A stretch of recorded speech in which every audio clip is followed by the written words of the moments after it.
Philip Neimark, and I would like to welcome you to the next iteration, that being the month of October for the Icofa.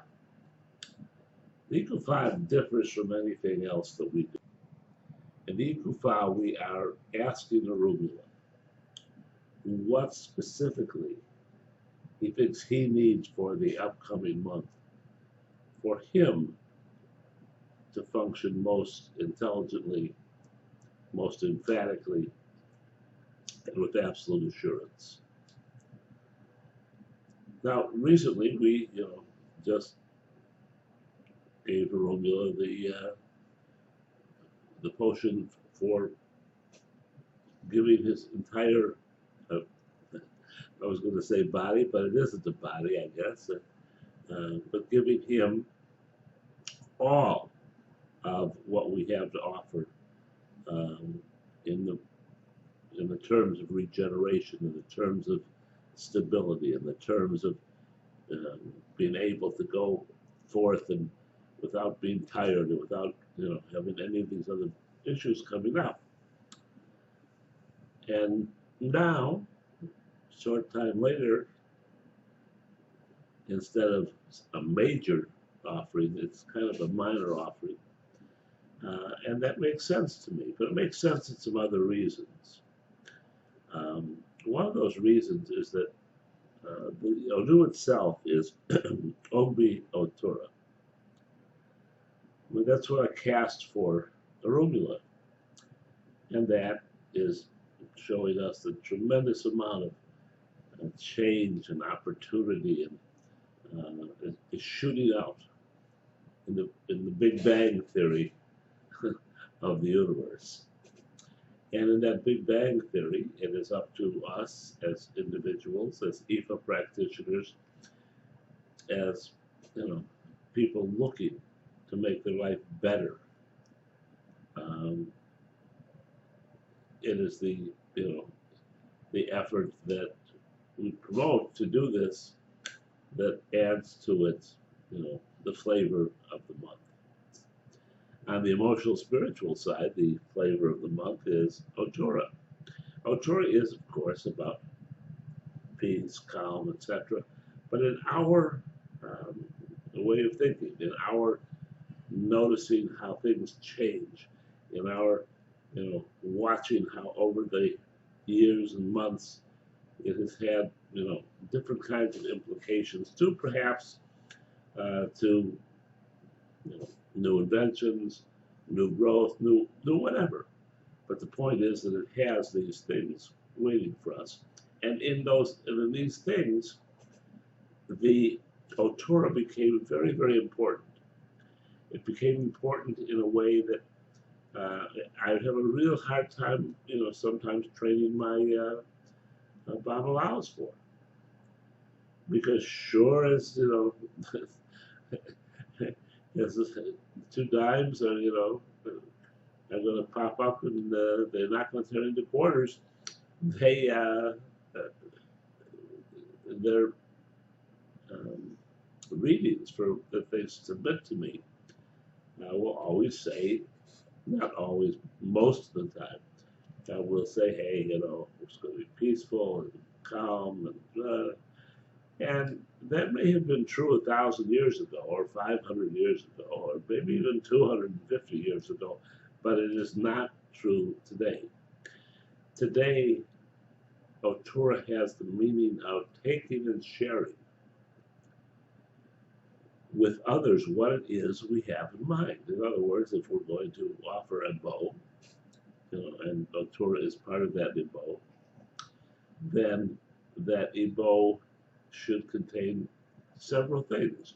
One is it should contain our delay, our waiting to implement our own changes, which we see, which we know are going to take place, but we want to hold up on them. And why do we want to do that? Because of reasons 2 and 3, and those reasons are: A, some of the people need to vent or to get it out of their system, because what's happened is, this is no longer a society, or is this no longer, the kind of quiet, you listen to the Bible and there'll be no problems. It is about having your own opinion, and these people want to have their own opinion.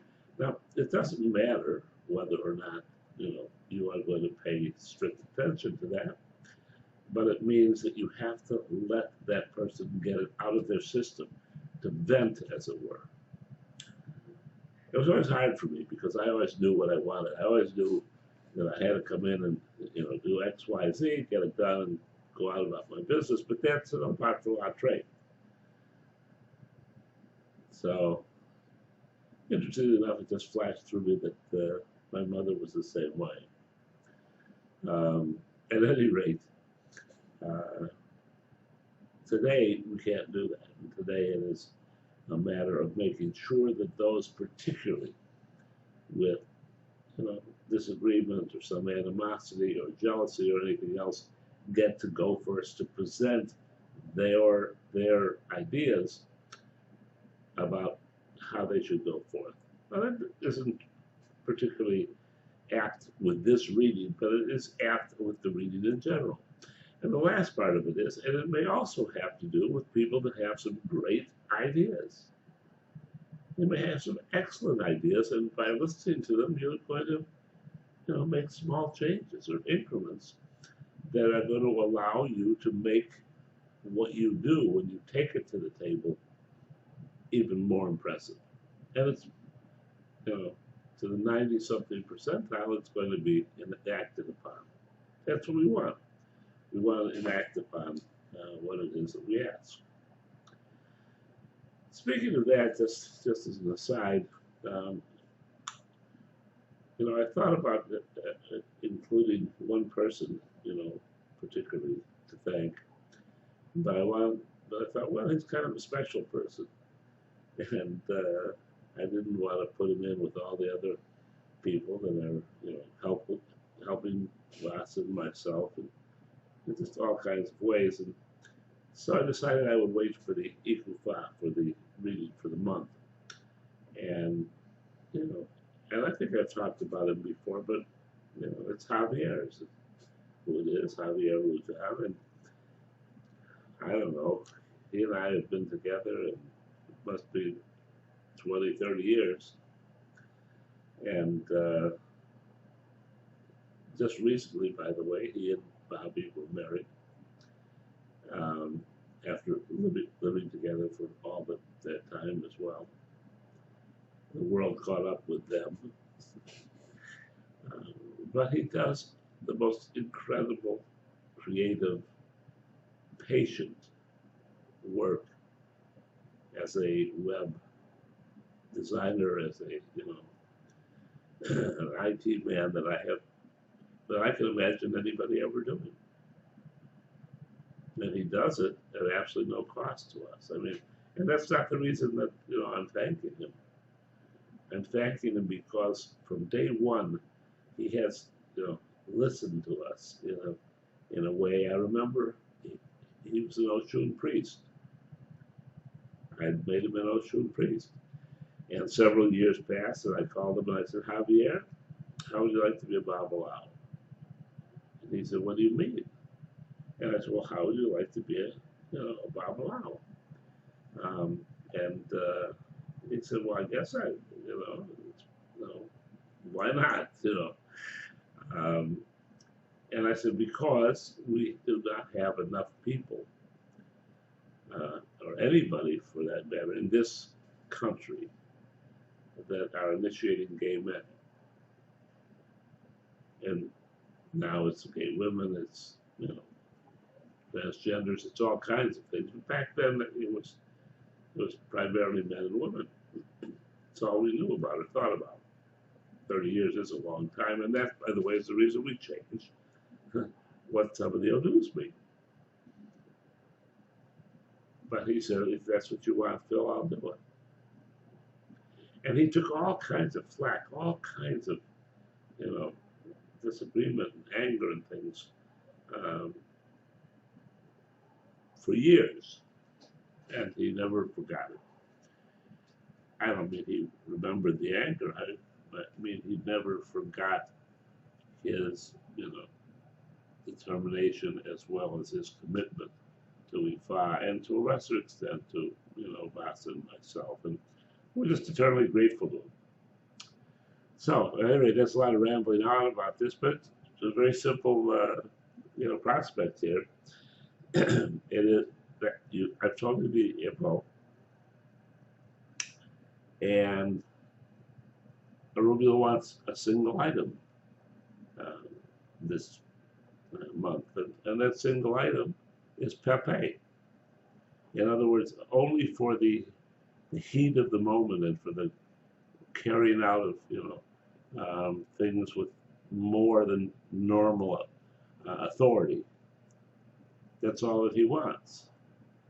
So, those of you lucky enough to have an Orunmila, take it down. Those of you who don't, take what will suffice for it. Light 2 white candles. Pray to Orunmila. First put the Pepe in front of Orunmila, and then pray to Orunmila to please allow you the good conscience, the ability, the perseverance to do the right thing at the right time. That's a big thing right now, the right thing at the right time. We want to do it, we want to have it, and we want to own it. Because when we own that, we own everything. Do that, light the candles, allow the Pepe to stay in front for several days, if not the entire month, and watch what happens. Until next time, love and blessings.